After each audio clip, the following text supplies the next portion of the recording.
Ma'am, pa-help po. Ang ididi ko po December 2025. May hulog po ako ng January to May, 2,200 po ang hulog ko. Nagbuntis po ako ng April 2025. Qualified po ba ako? At pa-compute nga po kung magkano makukuha ko. Hi Beb! For today's video, sasagutin natin yung message ni Beb Feli. Beb, kung ang ididi mo ay December 2025 at para malaman kung ikaw ay qualified sa maternity benefits, exclude natin ang semester contingency mo na mula July 2025 to December 2025. Hindi po ito kasali sa computation ng maternity benefits. Now, ang magiging qualifying months mo po ay mula July 2024 to June 2025.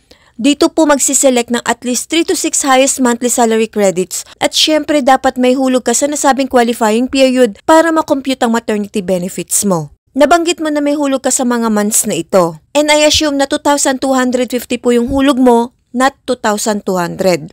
So ito po yung magiging monthly salary credit or MSC base sa contributions.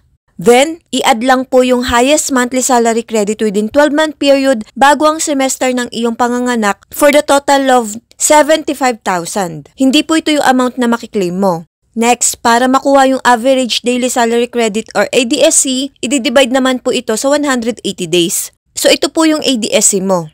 Next, I assume na normal or cesarean delivery ka. I-multiply po natin ang ADSC mo sa 105 days. Then, ang magiging estimated benefit amount mo po ay 43,750.